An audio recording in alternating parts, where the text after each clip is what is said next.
Bienvenidos a una nueva edición del podcast de jardinería y paisajismo. El espacio en donde compartimos todo lo que sé, lo que voy aprendiendo del mundo de las plantas, la jardinería, el paisajismo, pero sobre todo en un espacio en donde traemos a profesionales como es el día de hoy. Hoy es un día de entrevista, vamos a hablar de accesibilidad sensorial y cognitiva en las áreas verdes y nada menos que mi referente, el referente mundial en este tema, la arquitecta Berta Brusilovsky. Bienvenida arquitecta, bienvenida Berta al podcast de jardinería y paisajismo.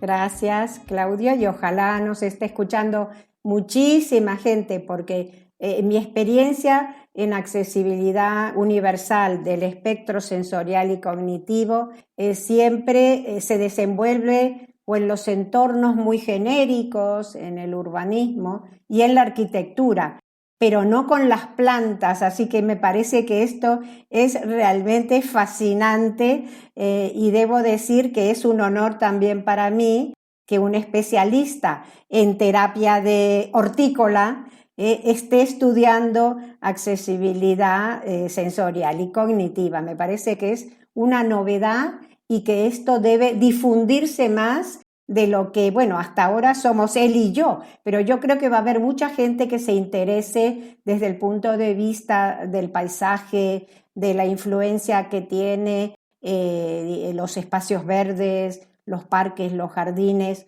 sobre la salud de las personas, porque es la salud física y mental de las personas. Así es. Bueno, y Berta, voy a comenzar con la primera pregunta, que es la pregunta de rigor. Porque por un lado está la profesional y por el otro lado la persona. Siempre me gusta conocer a la persona en primer lugar, conocer un poco su historia, cómo fue que termina llegando a este mundo, en el caso tuyo de la arquitectura y a la accesibilidad sensorial y cognitiva. Pero bien, ¿quién es Berta si la tuvieras que describir a alguien? Ay, es complicadísimo porque describir el exterior es mucho más fácil que autodescribirse. Bueno, a ver, yo cuento quién soy desde lo familiar, desde lo profesional, que además mi vida profesional es muy amplia, porque primero por la edad que tengo, evidentemente tengo ya años encima, pero además he tenido una experiencia profesional muy, muy amplia y también una vida familiar muy intensa y muy bonita. A ver, desde lo familiar tengo 2 hijos, un chico y una chica, que ya no son chicos, que ya son un hombre y una mujer, y tengo 5 nietos, que van desde los 21 años a los 7 años. Entonces, esa variedad familiar, desde luego, me enriquece mi vida interior. O sea, desde el punto de vista personal, yo soy la verdad, una persona muy feliz y muy satisfecha de tanto lo familiar como de lo profesional. Entonces, entrando en lo profesional, soy arquitecta, pero como dije antes, tengo muchos años, he tenido tiempo para estudiar muchas cosas. Entonces, hice la carrera de arquitectura en la Argentina, pero me vine a vivir a España, donde hice primero una especialización en urbanismo. Esto hace muchos años. Hice una especialización en urbanismo y entonces empecé a trabajar en urbanismo, evidentemente, porque ahí me fui conectando con especialistas que eran en España, especialistas muy progres, como decíamos, porque era un urbanismo que estaba cambiando desde la época oscura de los años 60, 70 hasta casi los 80, a esa explosión que hubo en España a partir de los años 80 con el cambio político.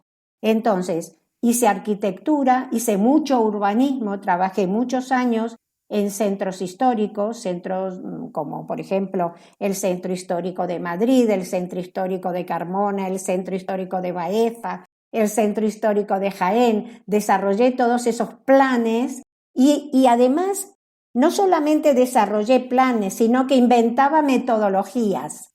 O sea, siempre me gustó la creación arquitectónica, pero mucho más me gustaba la creación metodológica para hacer las cosas más organizadas y donde los resultados pudieran ser medibles, visualizables de cara al futuro. Entonces hice metodologías que están publicadas en estos temas de urbanismo y centros históricos. Luego pasé a hacer arquitectura y muchos años hice vivienda, hice arquitectura en vivienda en muchos espacios de muchos municipios españoles, hasta que de repente un buen día en 1996, por razones personales, saqué una beca para trabajar en discapacidad y salud. Y entonces empecé a trabajar con personas con discapacidad intelectual. Consolidé la beca, la entregué y al año siguiente y durante 8 años hice cooperación internacional. O sea que esos 8 años de cooperación internacional no cortaron mi vida profesional, porque yo como profesional también hacía arquitectura dentro de mis trabajos de cooperación internacional. Yo estuve en muchos países del mundo, en todos los países de Latinoamérica estuve. Y también estuve en Yemen y en Jamaica. Así que tengo una gran experiencia del este, del oeste, del arriba y del abajo. Al volver a España, que ya te estoy hablando del año 2010, o sea que durante 10 años me fui a conocer el mundo trabajando también como arquitecta. Pero al volver a España me quedé en vacío, porque todo lo que yo había hecho antes ya no lo podía retomar, porque mis compañeros, unos se habían ido a trabajar a la administración, otros no tenían ya ganas de trabajar conmigo. Entonces, ¿qué hice? Hice un máster en accesibilidad universal y diseño para todos. Y ahí encontré mi personalidad profesional en relación con la accesibilidad sensorial y cognitiva. Increíble, increíble. Llena de experiencia a lo largo y a lo ancho del mundo. Yo creo que eso también enriquece las visiones que uno puede tener respecto a los entornos. En mi caso, donde estoy ahora parado con respecto a las áreas verdes, también es una consecuencia de todo lo que vine haciendo antes. Y claro, entiendo tu sentimiento de decir, esto es lo mío, para esto llegué al mundo. Y hablando del tema que es tu experiencia, me gustaría que armaras o nos dieras una definición para quien no está tan cerca del tema sobre qué es la accesibilidad sensorial y cognitiva, porque siempre que hablamos de accesibilidad y pensamos en las áreas verdes, pensamos en las rampas, pensamos en las baldosas, en los senderos podotáctiles y en algún que otro elemento que tiene que ver con la accesibilidad física y dentro de la sensorial, básicamente con la visual y en algún caso con la auditiva, pero es mucho más allá de eso. Entonces, me gustaría que nos dieras tu definición de lo que estás haciendo. Primero voy a tomar la cognitiva, porque yo empecé con accesibilidad universal, espectro cognitivo. Así empecé yo y así está en todos mis libros. En los libros, incluso hasta ahora, porque recién ahora estoy, después de escribir un libro de autismo y arquitectura, empecé a trabajar con el componente sensorial, pero ahora voy a explicar. Con un espacio cognitivamente accesible es un espacio que habla con las personas. Es un espacio que permite a las personas ser autónomas, que no tienen que preguntar a nadie dónde está hacia donde yo quiero ir. Una persona cuando entra en un parque debería poder disfrutar del parque sin necesidad de estar mirando carteles por un lado, luces por el otro, o preguntar, señora, por favor, ¿cuánto tiempo tardo en llegar a la zona de juegos infantiles? ¿O cuánto tiempo tardo en llegar al área de los rosedales? Imagínate que está lleno de parques en España, por ejemplo, y en Buenos Aires, en Madrid y en Buenos Aires que son gigantes, como el Parque del Retiro en Madrid o el Parque de Palermo en Buenos Aires, donde perderse es muy fácil. Entonces, para ciertas personas, perderse es estresarse. Entonces, La accesibilidad cognitiva diluye el estrés que crea el no saber dónde estás y el no saber hacia dónde vas. Es decir, ¿cómo hago si estoy aquí para llegar hacia donde yo quiero llegar? Entonces, eso te lo tiene que decir el espacio, te lo tiene que decir la arquitectura, te lo tiene que decir el diseño, no los carteles y las flechas. ¿Entiendes? Entonces, la accesibilidad cognitiva para mí es una metodología de trabajo que establece las condiciones para la organización de un espacio cognitivamente accesible que habla a través de su vocabulario espacial con las personas para decirles cómo tienen que ir de un espacio al otro, para darle la tranquilidad de que pueden saber con facilidad dónde se encuentran. Esa es la accesibilidad cognitiva. Cuando yo digo sensorial, no es lo que dices tú sensorial, que es la visión o la audición o el olor, el olfato en el caso de los jardines. Yo hablo de personas que tienen dificultades para compatibilizar las sensaciones que le entran por los ojos o por los oídos. Es decir, en general son personas con trastornos de ciertos espectros autistas que tienen dificultades para al mismo tiempo y simultáneamente poder observar algo y escuchar ese algo. ¿Vale? Imagínate que tú vas al cine y entonces ves la película y escuchas la película, ¿verdad? Bueno, una persona con trastorno del espectro del autismo tiene dificultades para hacer simultáneamente visionar y escuchar. ¿Por qué? Porque tienen dificultades de compatibilidad sensorial. ¿Entiendes? Entonces, eso es lo que es sensorial para mí. ¿Por qué ahora he incorporado lo sensorial? Porque cuando tú organizas un espacio, por ejemplo, dentro de un colegio, vamos a poner un ejemplo que sea manejable. Yo voy a diseñar un colegio. Entonces yo sé que la organización de un colegio me dice que tengo que tener una entrada que sea clara para que la gente entienda que esa es la entrada y tiene que tener unos caminos claros también para llevar a las aulas de matemáticas, a las aulas de lenguaje y a los baños y a los servicios también, ¿vale? Entonces, toda esa organización tiene que ser clara para que sea cognitivamente accesible. Pero resulta que cuando los niños también tienen que tener un patio de juegos o varios patios de juegos. ¿Por qué? Entonces, tengo que hacer sensorialmente accesible, porque en el caso, por ejemplo, del autismo y de otros problemas neurológicos, personas con neurodiversidad, ¿vale?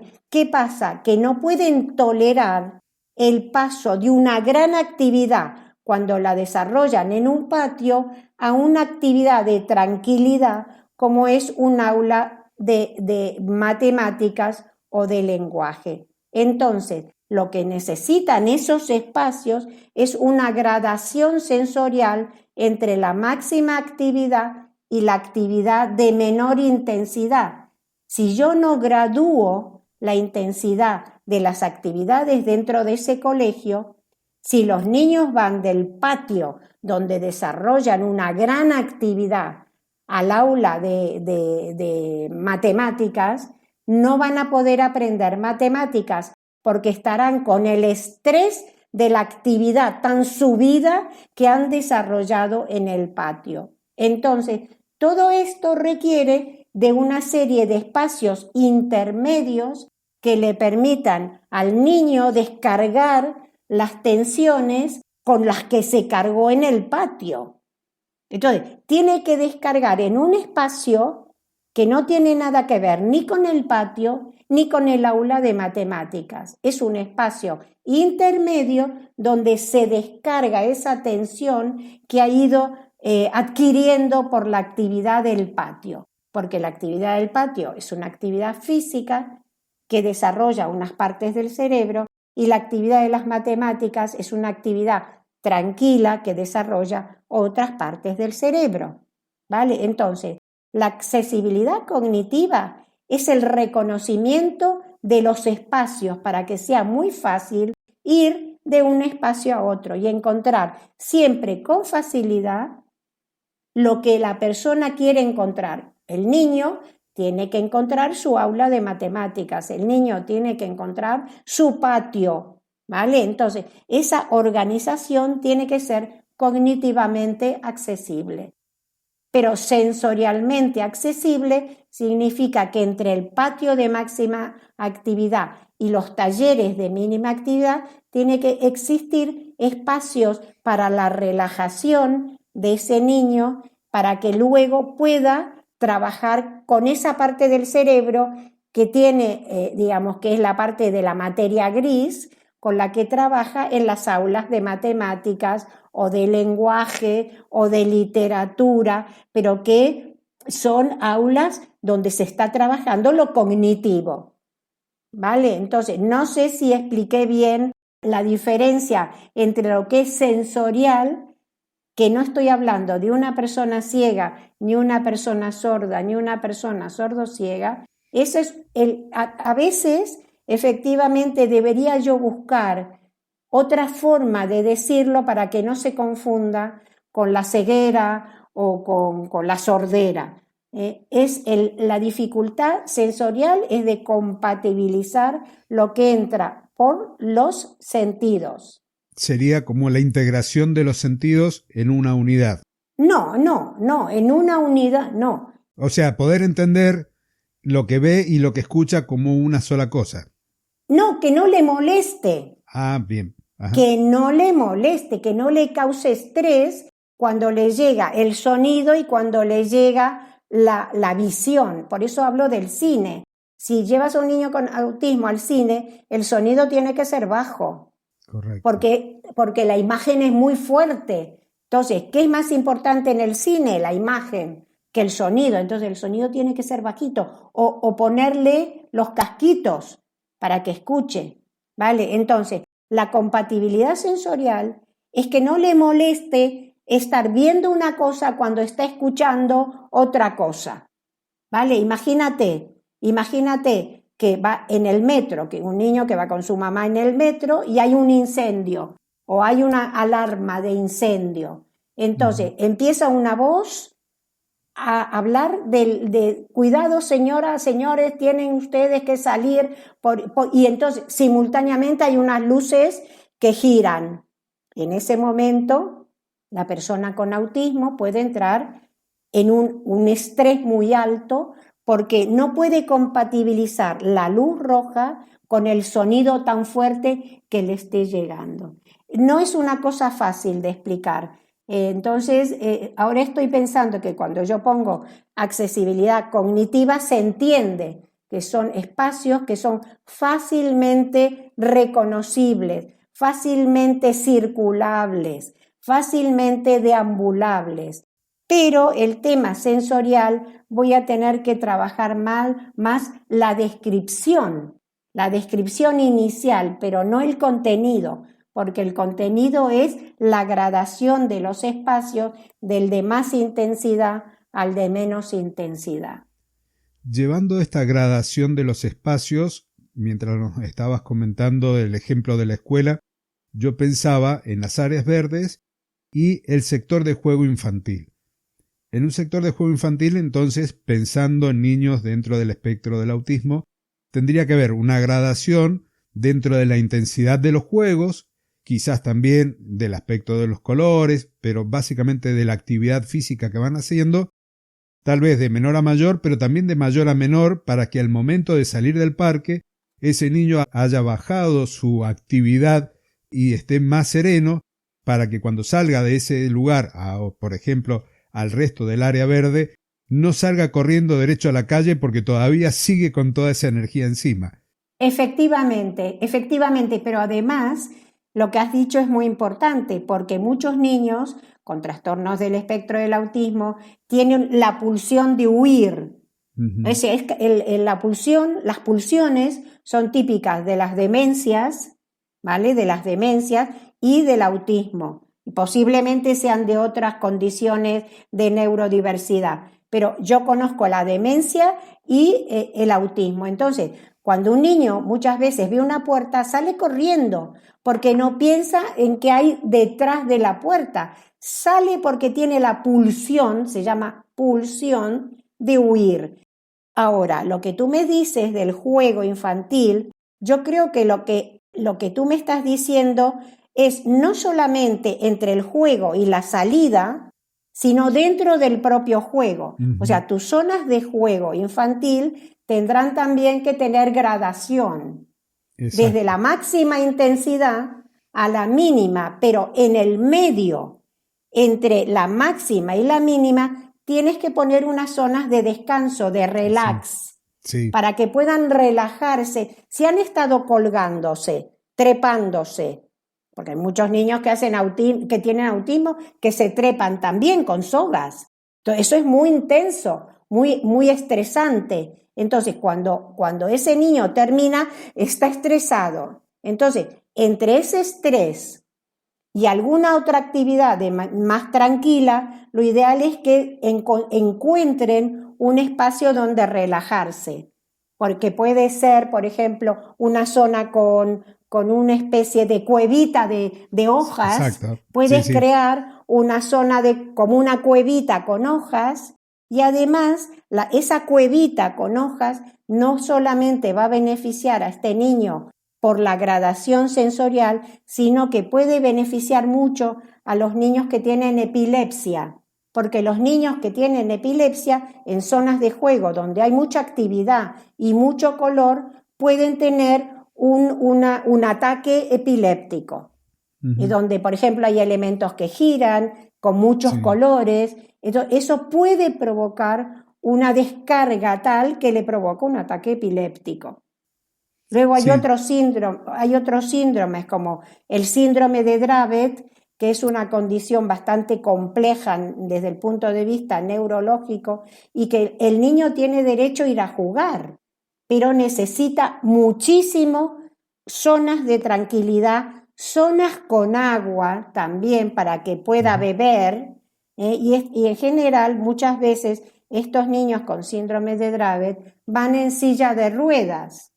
Entonces tienes que pensar que beban desde la silla de ruedas y que en este espacio con hojitas que ponemos para proteger, para desestresar, a lo mejor tiene que haber un grifo con agua para que pueda también beber. Así que hay muchas cosas en las cuales pensar desde el punto de vista no solo cognitivo, sino sensorial, pero sensorial ya hemos entendido lo que es sensorial, ¿no? Que no es solo un niño ciego o un niño sordo o un niño sordo ciego, ¿vale? Sino que tenemos que tratar de que ese niño que tiene problemas de recepción sensorial, después de jugar, se sienta tranquilo en un espacio tranquilo. Sí, cuando hemos hablado nosotros fuera de lo que es el entorno del podcast sobre el diseño de las áreas verdes, yo contemplo estos espacios tipo refugio, yo lo definía así, donde se pudieran aislar de todo ese bullicio sensorial, de todo, porque muchos niños, e incluso no tan niños, personas que tienen alta sensibilidad, necesitan de ese espacio como para poder relajarse y poder quizás bajar esos niveles de estrés que le produce el mismo entorno. Los ruidos de la calle, los bocinazos si es en una ciudad, el efecto a lo mejor de la alta luminosidad porque no hay sombra y el sol está incidiendo muchísimo. Entonces, esos espacios de reparo, pero nunca se me ocurrió pensar en colocar un grifo dentro de ese lugar. Sigue en la cercanía, pero no dentro. No dentro, porque para empezar, puede ser que esa zona protegida no solamente sirva para relajarse, sino que si hay un niño que ha tenido un ataque epiléptico, rápidamente lo recogen, lo llevan a esa zona protegida hasta que viene la ambulancia. Y ahí necesita no solamente tener un grifo, sino que a lo mejor tener como una bancada de madera para que puedan acostarlo encima de la bancada de madera. Todo esto tiene que tener materiales también muy naturales. No puede ser un banco de hormigón, ni puede ser un banco de hierro, ni puede ser un banco que a los 2 días lo destruyan. Cuanto más natural sea, mejor, ¿no?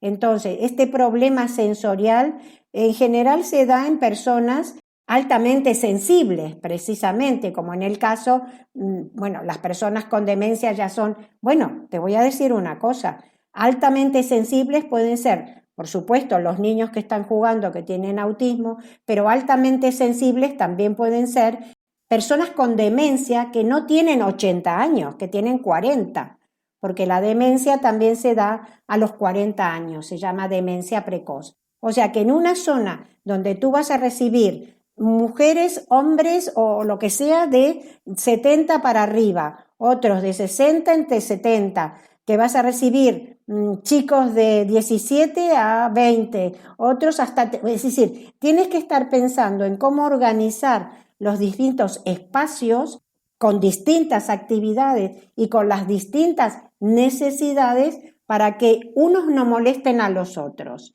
Es decir, que en esa zona protegida no se metan ahí a fumar, un porro, y resulta que cuando tú tengas que llevar al niño que ha sufrido un ataque de epilepsia, tengas 3 chavales de 17 años fumando porros, que también a lo mejor tienen derecho, pero no ahí, porque eso tiene que ser un espacio protegido y además que no puede tener suciedad. Tiene que ser un espacio altamente limpio, porque no pueden contagiarse ahí una enfermedad, porque es un chico que tiene a lo mejor un ataque epiléptico y entonces se está relajando, no puede haber tonterías tiradas por el suelo o encima de la bancada. Entonces, las zonas de parque también, o las zonas estas de protegidas, tienen que estar limpias, o sea que tienes que pensar también, desde luego, en la limpieza, ¿no? De cara a la salud de los que vayan a desarrollar sus actividades.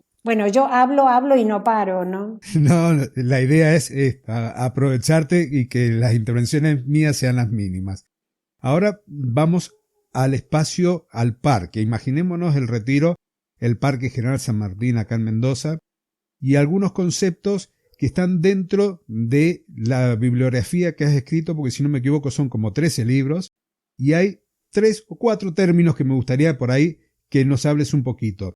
Primero, el de orientarse y navegar el espacio, que ya algo tocaste, el efecto laberinto y la importancia de los nodos. Bueno, ya empiezo. Es mucho, sí. No, orientarse, todos sabemos lo que es orientarnos. Cuando yo llego a una ciudad desconocida, que no la conozco, yo necesito orientarme. ¿Qué quiere decir orientarme? Encontrar elementos que me vayan guiando de un espacio a otro espacio. Eso es orientarme. Yo voy y le pregunto a un guardia de la calle, señor, por favor, ¿cómo puedo hacer para ir desde el metro hasta el Museo X? Entonces, el guardia me dice, bueno, el museo le queda un poco lejos. La voy a orientar.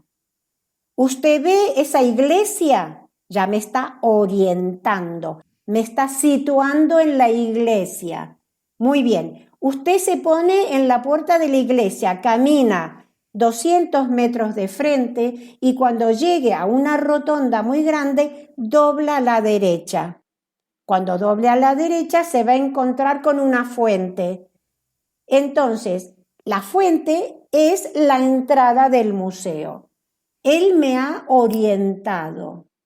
Eso es orientación. Son los elementos que son elementos físicos, que pueden ser naturales, como un árbol, o artificiales, como una flecha puesta en un cartel, para que nos orientemos. Y navegar significa poder ir de un sitio a otro sin necesidad de recurrir a preguntarle a un guardia de la calle o una guía o el Google Map o no, nada. Es decir, una persona que va por la Sierra de Madrid y que se desenvuelve porque mira dónde está la luna, o mira dónde están las estrellas, o mira por la mañana dónde está el sol, y como él va de este a oeste, tiene que seguir el camino del sol. Eso es navegar. Navegar significa moverse sin necesidad, ni de carteles, ni de flechas, ni de carteles escritos, ni de carteles con dibujos, nada. Te orientas a través de elementos tanto naturales como físicos que me dicen cómo ir de un sitio a otro. Y navegas cuando no necesitas nada de eso para ir de un sitio a otro. Ahora, ¿qué pasa? Pues que ayer, voy a contar una historia, ayer encontraron a unos espeleólogos en España que navegaban por la sierra, navegaban y se perdieron. Entonces hubo que formar toda una patrulla de especialistas con perros, con helicópteros y un montón de cosas para ir a buscar a estos espeleólogos. Entonces hay mucha gente que navega muy bien. Para navegar tal vez siempre, es decir, los espeleólogos saben dónde están las cuevas, evidentemente. Exacto, sí. Y se Navegan bien meten ahí. Claro, sí, pero también a lo mejor necesitan elementos de orientación, porque puede ser una cueva que tiene 3 rutas y si de repente se olvidaron si tomaron la de la derecha o la de la izquierda, pues ya no saben cómo salir, porque justamente la espeleología es muy peligrosa. Pero bueno, ya sabemos que navegar es moverse con toda naturalidad sin necesidad de guías específicas, y orientarse es encontrar todos los elementos que necesitamos para ir de un espacio a otro. Laberinto y nodo. Bueno, no, laberinto es un espacio donde te pierdes, es sencillamente eso, no tiene mucha complicación. Lo que pasa es que no es lo mismo meterte en un laberinto divertido, ¿vale? Sí. Yo estuve en Disney, en París, en Disney París, y resulta que yo me metí en un laberinto pequeño para niños y yo iba con mi nieto que tenía 3 años. Y entonces el niño se metió por el laberinto y empezó a correr. Y yo iba detrás de él preocupada porque digo, ¿dónde voy a parar yo y dónde va a ir a parar él? Porque yo no sabía si nos íbamos a encontrar. Eso es un espacio laberíntico. Entonces, cuando tú diseñas como arquitecto o como paisajista un parque laberíntico, lo que puede pasar es que la gente se estrese porque no sabe dónde está la entrada, la entrada sí, dónde está luego la salida. Entonces, cuando tú entras en un parque, debe estar muy claro la distribución espacial, la organización del parque y luego cómo salir del parque, evidentemente. Porque cuando tú entras, también tienes que salir, no te puedes quedar a dormir en un parque, ¿no? Y cuando tú entras en un edificio y hay un incendio, tienes que saber por dónde salir en caso de incendio. O sea, es tan importante entrar como salir. Exacto. Entonces el efecto laberinto, más allá del laberinto hecho con setos, el efecto laberinto también se vive en el espacio. Claro. Y de ahí entonces la importancia a lo mejor de tener nodos, ya sea en la parte edilicia como en el entorno. ¿Cuál es la definición de nodo y cuál es la función principal de estos nodos? El nodo, yo primero le puse centro focal.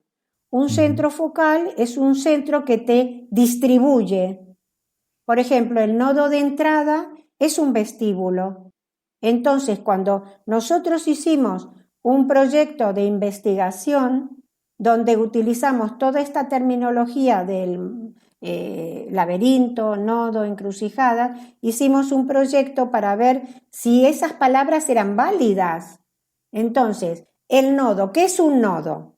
Pues depende. Nosotros definimos que había nodo de entrada, ¿vale? ¿Qué es un nodo de entrada? Un vestíbulo, o cuando tú entras a un parque donde está el cartel informativo de todo lo que hay en el parque. Entonces, el nodo de entrada o nodo de acceso o centro focal de acceso tiene que recibirte, orientarte y dirigirte. Eso es un nodo de entrada o centro focal de entrada. Porque si no te recibe, no te orienta y no te direcciona, es una encrucijada. ¿Comprendes? ¿Me comprendes o no está claro? Sí, sí. Comprende. Yo, Bueno, yo entonces, lo estoy llevando al Parque San Martín que tengo aquí cerca. perfecto, Y perfecto. está la entrada principal, en donde está ese nodo de recepción, pero hay muchas entradas alternativas en la cual no hay una señalización clara o no hay señalización, y si uno más o menos navega, puede meterse en el parque e ir de un lugar a otro, pero no hay elementos que lo orienten. Vale, perfecto, perfecto. Creo que comprendí. No, bueno, lo importante es que comprendas tú y que entiendan los que van a escuchar esto, porque claro, tú estás haciendo ahora un curso de accesibilidad cognitiva, entonces tú ya sabes algunos términos, porque romper el efecto laberinto es colocar todos los elementos de orientación necesarios para que las personas puedan deambular con comodidad en los espacios que pueden ser edificios o parques. Ahora, todos los nodos de acceso, todos los centros, nodo o centro focal para mí es lo mismo. Los nodos o centros focales de acceso, todos tienen que recibirte, orientarte y dirigirte. O sea, es importantísimo. Todos, absolutamente todos. Aunque puede haber uno que se llame principal. El principal, pues puede haber una persona que está ahí orientando. Por ejemplo, mire, usted vaya por allí, usted vaya por allí, o usted pague la entrada. Y los otros son secundarios, ¿vale? Pueden ser secundarios. Entonces, romper el efecto laberinto es hacer accesibilidad cognitiva, precisamente, que no haya ninguna encrucijada, que siempre sepas dónde estás y siempre sepas hacia dónde ir y siempre sepas a dónde vas a llegar, ¿vale? Es decir, dónde estoy, cómo voy y dónde voy a llegar. Esa es accesibilidad cognitiva, ¿vale? Exacto. Que sepa toda la secuencia, poder anticiparse a Exactamente, lo que va a venir para que no exacto, genere estrés. exactamente. Ahora puede ser que en la secuencia le coloquemos espacios de gradación sensorial para que entre tal centro focal que está en la entrada de la zona de juegos y en otro que, por ejemplo, puede haber un teatrillo, en el medio entre el teatrillo y la zona de juegos de mayor intensidad haya una zona de descanso. Entonces ahí ya pienso en la accesibilidad sensorial, ¿vale? Ya cómo voy graduando los espacios para que las personas entre lo más intenso y lo menos intenso, que pueda ser un pequeño teatrito que haya dentro del parque, que también puedes pensar en un teatrillo dentro del parque, en el medio, entre el juego activo y el teatrillo que va a ser más tranquilo, haya una zona de descanso, donde pueda relajarse. Aquí, el Parque General San Martín tiene 125 años, poco más, poco menos, pero está por ahí. Hay una zona que fue el primer zoológico de Mendoza, que funcionó entre 1903 y 1907, hasta que se mudó de lugar. Y en ese sitio donde estuvo originalmente el zoológico, hay un pequeño teatro, Teatro Ah, Pulgarcito, mira, y al mira. lado hay una pileta muy grande que era el estanque de los leones. Y era porque detrás estaban las jaulas de los leones y ahí habían cisnes, habían patos, y es un espacio que hoy por hoy está abandonado. Ajá. Es una pileta revestida con las paredes de piedra y hace muy poquito presenté un proyecto para un área de juegos infantil porque tiene Ajá. el teatro para los niños en un costado, Ajá. tiene Ajá. la plaza de juegos muy cerca de la plaza de juegos infantiles y este espacio que me permite a mí por el diseño poder agarrar y darle una nueva vida porque hoy por hoy está abandonado. Entonces había pensado en eso. Tengo por un lado el Teatro Pulgarcito al lado, tengo la posibilidad de evitar que dentro de la zona de juegos se vea la salida para evitar estos impulsos de salir corriendo y además poder tener espacios en donde los padres o quien los acompañe puedan relajarse y tener una vista y estar cuidando a sus niños sin mayores preocupaciones. Lo he presentado, vamos a ver qué sale, después te comentaré. Maravilloso, me parece. Si ha habido suerte.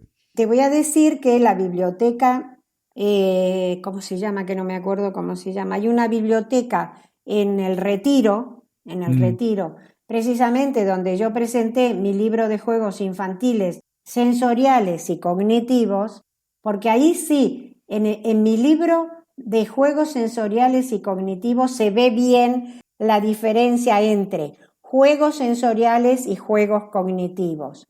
Y eso es un libro que presenté en esta biblioteca que está en el Retiro y que antes eran las jaulas, antes era el zoológico del Retiro. Entonces, todas las jaulas de los tigres, de los leones, de los osos, ahora se han convertido en biblioteca.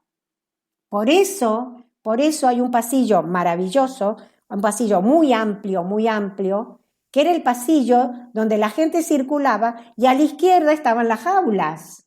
Y entonces, ¿cómo les puedo explicar? Resulta que ese pasillo tiene unas paredes de ladrillo, que son las que separan las zonas donde se dan las conferencias. Imagínate un pasillo y aquí las aulas donde se dan las conferencias. Y esas aulas tienen unos huecos abajo por donde les metían la comida a los animales. Y eso sigue estando dentro de la biblioteca, o sea, se han mantenido la estructura del zoológico, pero claro, en lugar de ser jaulas, ahora son talleres donde se dan conferencias o donde se hacen actividades. Y el pasillo largo, por donde la gente veía a los leones o a los tigres, es ahora una zona de lectura, ¿no? Es muy bonita, la biblioteca esa es preciosa. Y ahí presenté mi libro de juegos sensoriales y cognitivos. Qué interesante. No, te comento esto sí, por lo que dices de transformar la zona de zoológico también en lo que me estás comentando, ¿no? De no sé si juegos de niños o lo que sea. Claro, en este caso la idea es un área de juegos, podríamos decir neuroinclusiva, no sé si estoy usando bien la terminología. No, con que digas inclusiva es suficiente. Bien. Inclusiva, sin neuro. Así que vamos a ver, el proyecto ya lo he presentado. La idea es trabajar con distintas organizaciones. Vamos a ver si hay suerte. Bueno, ojalá. Berta, te quería hacer una pregunta y es, ¿cuáles son aquellas cosas que te llenaron de satisfacción a lo largo de tu vida profesional o los mayores desafíos y que decías, no sé cómo voy a superar esto, cómo voy a resolverlo y después lo hiciste? Esos momentos que llenan el alma. ¿Tenés alguna historia para compartir? Yo no tengo, vamos a ver, ten en cuenta que yo hice cooperación internacional.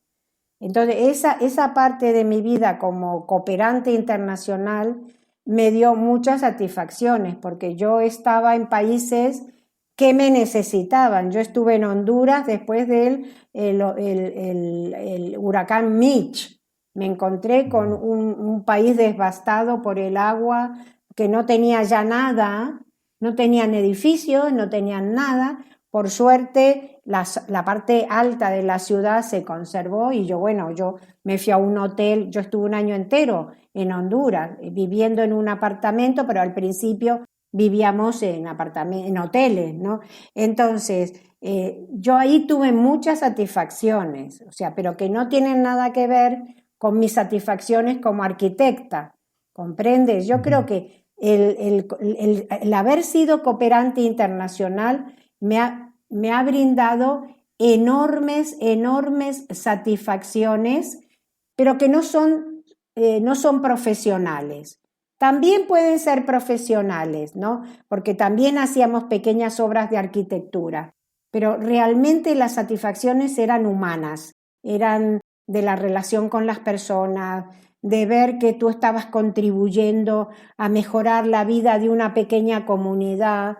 que te rompías en la cabeza para pensar cómo hacer algo sin gastarte ni 2 duros, como decimos, ni 2 duros, ni 2 euros, y poder darles, por ejemplo, nosotros hicimos un parque que lamentablemente a la semana ya no existía.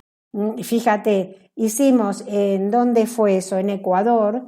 Y yo trabajaba en una ciudad que se llama Esmeralda, hicimos un parque de juegos infantiles para niños con dificultades físicas. Poníamos unas hamacas con cinturón. Bueno, de eso no quedó nada. A los 2 meses no quedó nada, absolutamente nada. Y eso me hizo sufrir también. No solamente tuve satisfacciones, sino también cómo se destruyen las cosas que uno hace con tanto cariño y con tanto afecto por desconocimiento de las personas, ¿no? Entonces, desde el punto de vista como arquitecta, yo la verdad que todo lo que hice en los años 90 me dieron grandísimas satisfacciones porque hacía planes en centros históricos que reevaluaban digamos, el patrimonio de una ciudad que sin mi trabajo se hubiera caído por completo. ¿Entiendes? Si nosotros no hubiéramos hecho esos planes de protección de centros históricos, hoy esos centros históricos no existirían. Entonces yo rehabilité un edificio del siglo XVIII en Madrid, rehabilité un edificio del siglo XVI en Baeza, hice viviendas para gitanos en un borde de una sierra en Carmona que está al lado de Sevilla. Entonces eso también me ha dado grandes satisfacciones. Ahora, yo creo que hay una cosa que tú me preguntaste en un mensaje y me decías cuál fue mi mayor desafío. Creo que me preguntaba, ¿cuáles han sido mi mayor desafío? Yo creo que entre mis mayores desafíos, aparte de adaptarme a hacer cooperación internacional, cuando ya tenía unos cuantos años encima, y no 20 años, porque yo empecé a hacer cooperación mayorcita, porque la cooperación internacional la hace la gente joven, pero yo un buen día decidí que me iba a hacer cooperación internacional y me fui, con independencia de si iba a tener dificultades para subir, para bajar, o si tenía que trabajar en zonas inundables, ¿vale? Entonces, ya quitando estos temas de la cooperación, para mí el mayor desafío fue encontrar la estructura para crear el modelo para diseñar espacios cognitivamente accesibles.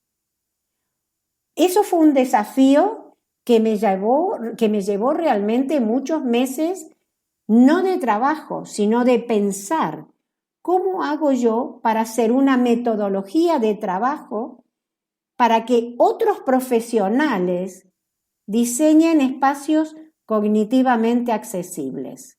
Porque cuando tú dices efecto laberinto, nodos, encrucijadas, centros focales, ahora eso es muy fácil, porque yo le entrego esto a las personas que diseñan y ellos ¿qué hacen? Pues diseñar los nodos, diseñar las secuencias, diseñar las fachadas, ¿entiendes? Pero para mí fue realmente un desafío encontrar la estructura de la accesibilidad cognitiva, encontrar la estructura de los principios y los componentes de diseño del modelo para diseñar espacios accesibles, espectro cognitivo.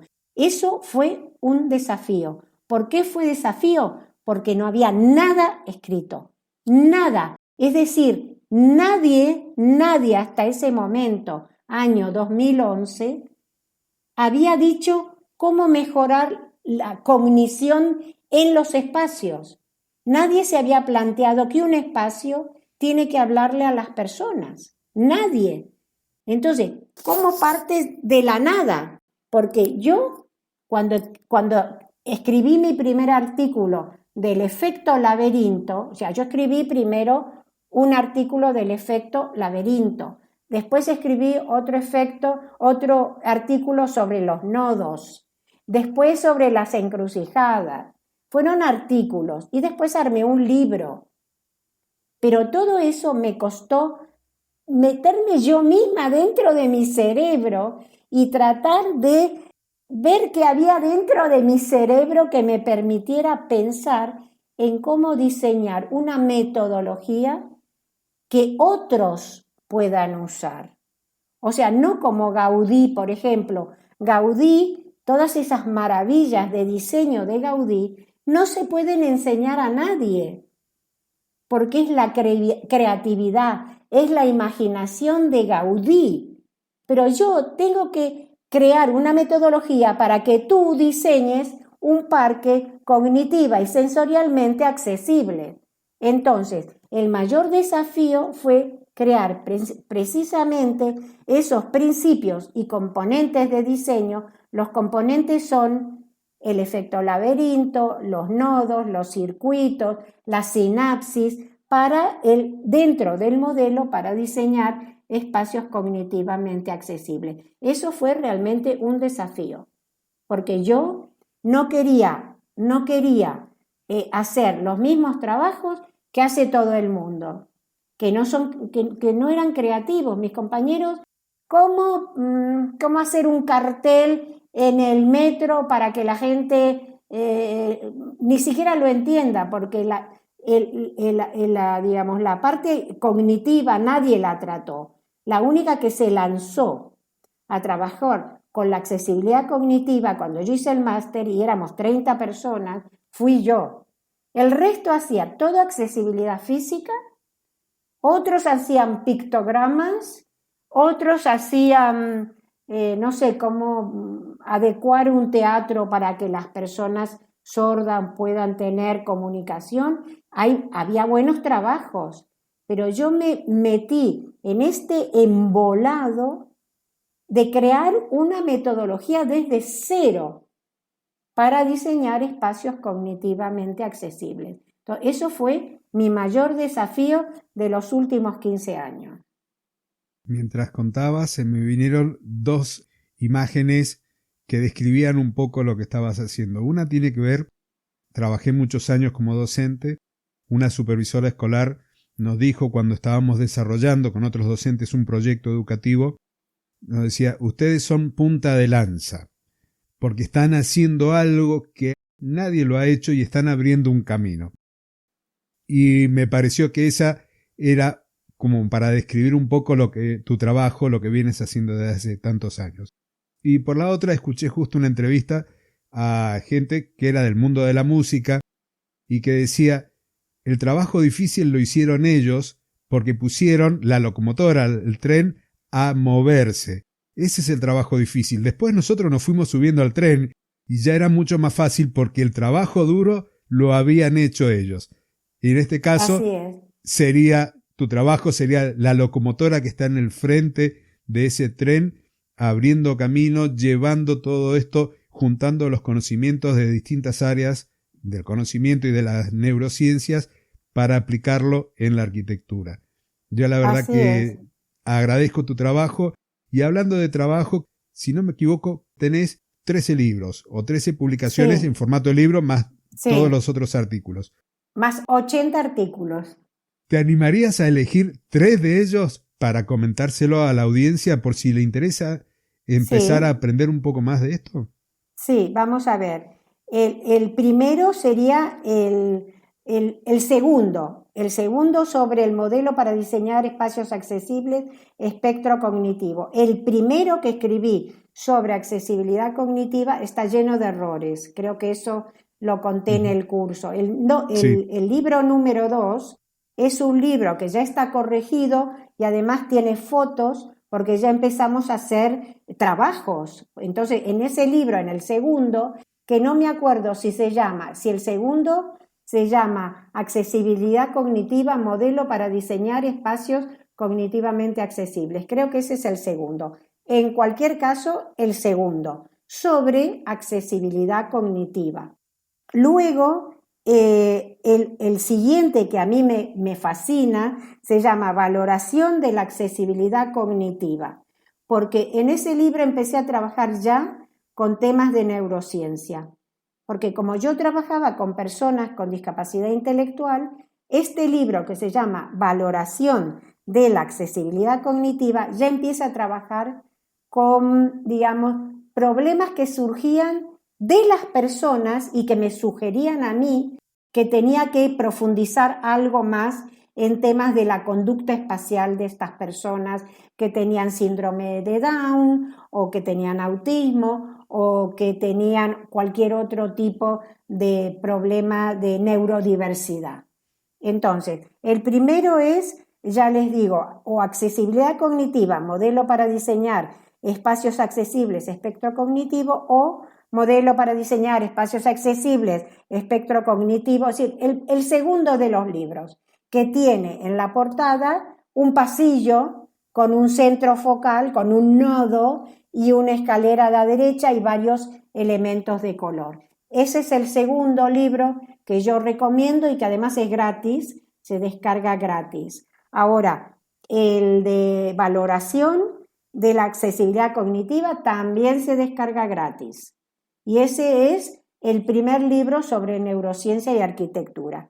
Y finalmente este, que ya no es gratis, se llama Seguridad Espacial Cognitiva, Arquitectura, Cerebro y Mente, y este es como el germen de todos los libros siguientes, que fueron un libro sobre mayores, un libro sobre autismo, un libro sobre juegos infantiles. Entonces, a partir de seguridad espacial cognitiva, arquitectura, cerebro y mente, ya todos los siguientes son de neurociencia, arquitectura y especificidades, ¿no? Mayores, niños, juegos, autismo. Esta entrevista que estamos haciendo ahora, esta charla, Berta, yo la voy a publicar después en YouTube con video. Entonces lo que voy a hacer es colocar la imagen de la portada de los libros que nos ha sugerido para que la persona lo pueda ver. En alguno de los casos, 2 nombraste que son de descarga gratuita, el tercero tiene que ir a la biblioteca, a la librería, y adquirirlo. Entonces las voy a colocar ahí. Y hablando de colocar esas referencias... Una cosa importante, los libros que se compran con e-book, ¿vale? O sea, se compran por internet, no en papel, porque, bueno, en papel también se compran, pero en España, ¿vale? Los otros son libros que se descargan por internet, que se pagan y se descargan, eso me refiero. Sí. Casi todo leo en formato digital en este momento porque claro. ya no tengo espacio para guardar libros. Efectivamente. Me gustaría, en el caso de que quieras, compartirnos alguna red social para que la gente pueda seguir tu trabajo, seguir tus charlas. Ayer mismo yo he estado viendo la charla que estuvieron dando a través de la Fundación El Baúl de Pinocho, que me encantan, yo sí los sigo a ellos, los sigo también en YouTube y por ahí, ¿en qué lugares te pueden encontrar y pueden seguir aprendiendo? Con mi nombre en LinkedIn, con mi nombre en Facebook, con mi nombre en Instagram. Y luego, los que quieran ver algo menos no público, menos de comunicación, como son las redes sociales, la página web es http://, eso ya lo sabemos, seguridadespacialcognitiva.org. ¿Vale? Entonces, esa es mi página web. Todos esos enlaces los voy a dejar yo en las notas del episodio para Perfecto. Que los oyentes puedan llegar a tus conocimientos y a seguir aprendiendo y llevarlo a sus jardines. Yo trato de que todo esto se vaya llevando también a los espacios sanitarios, a jardines terapéuticos, jardines de restauración, y voy haciendo, quizás siguiendo algunos pasitos muy de lejos con respecto a lo que has hecho vos desde las áreas verdes. He empezado a animarme a ir publicando algunos pequeños artículos en LinkedIn como para tratar de llevar en un lenguaje sencillo lo que he venido aprendiendo del trabajo de la investigación y lo que estoy aprendiendo con el curso que nos estás dando. Que el curso es en el Instituto de Accesibilidad, que es un instituto también creado a pulmón por una persona y con la cual nosotros un grupo de otras profesiones, hay desde ingenieras digitales hasta yo que soy arquitecta, colaboramos con ella para poder hacer para comunicar a través de estos cursos todos nuestros conocimientos, porque mis conocimientos son míos porque los he creado yo, pero hay otras personas que, bueno, que lo que hacen es sintetizar, digamos, conocimientos ajenos, como por ejemplo el tema de las páginas web, todo el tema de la tecnología digital, que yo con eso no trabajo, pero que también el Instituto de Accesibilidad lo trabaja. O sea que somos muchos los que tratamos de difundir conocimientos que no son tan fáciles de adquirir y que no se adquieren en las universidades. Porque lamentablemente esto que yo estoy hablando contigo no se difunde en la universidad. La universidad, nada. De esto, absolutamente cero. Cero. Con eso te digo todo, porque es que es lamentable cómo el profesional luego tiene que seguir formándose, pero si no tiene, digamos, el conocimiento inicial, ni siquiera le va a interesar lo que yo le estoy contando.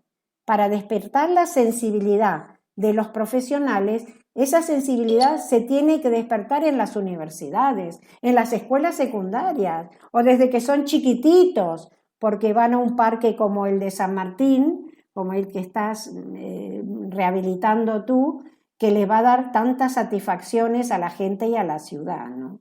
El jardín sensorial en el ecoparque, una de las ideas que está detrás es generar esa empatía, poder ponernos, aunque sea muy poquito tiempo, en la piel y en los zapatos de una persona que experimenta el mundo de una forma distinta. Porque claro, si tenemos esa visión, vamos a poder hablar después de equidad, vamos a poder hablar de inclusión, porque ya está sembrado ese concepto.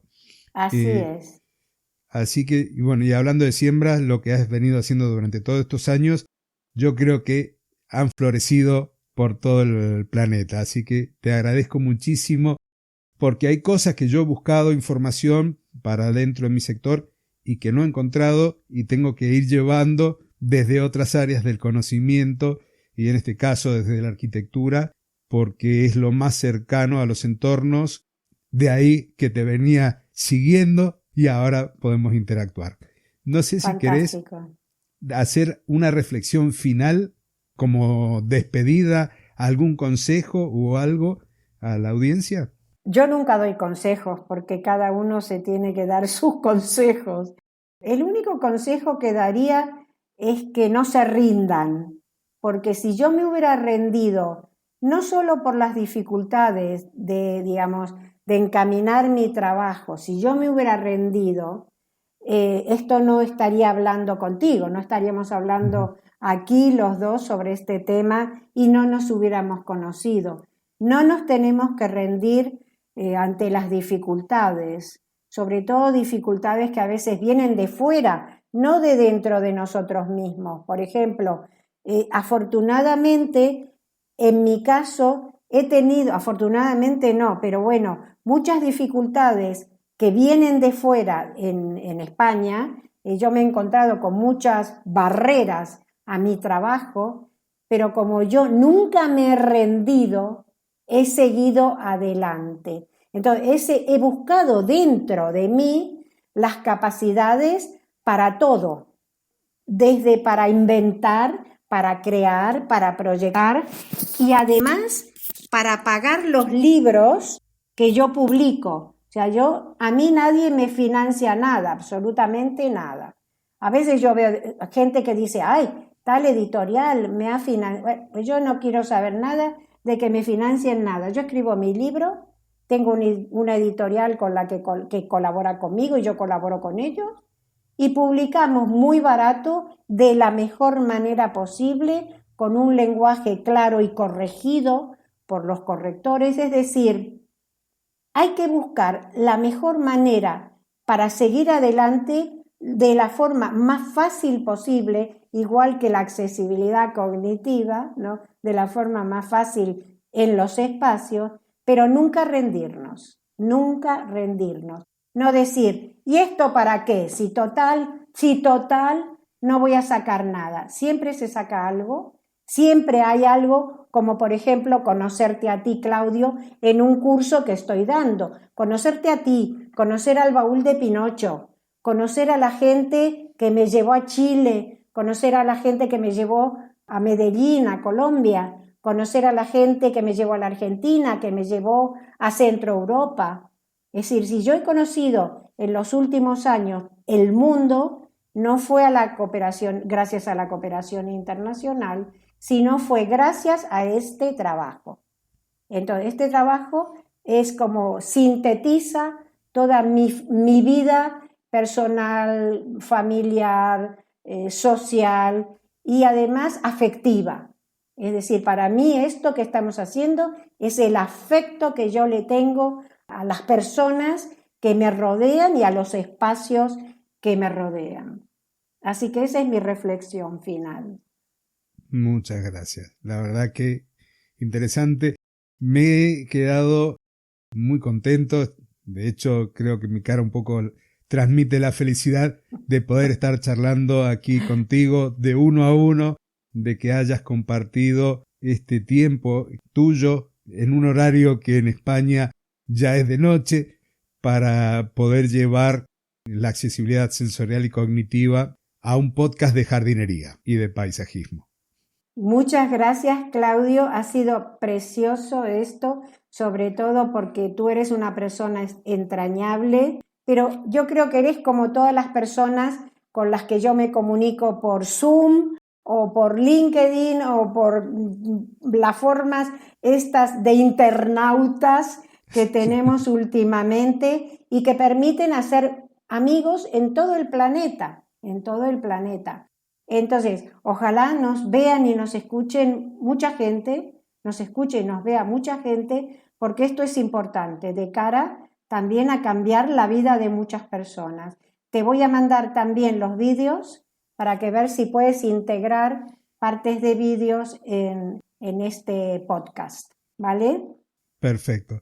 Entonces, yo me despido de ti, Berta. Muchísimas gracias por tu presencia y me despido también de la audiencia que ha estado aquí escuchándonos, aprendiendo y disfrutando de la visita de Berta Brusilovsky al podcast de jardinería y paisajismo. Muchas gracias a todos y nos vemos en otra oportunidad.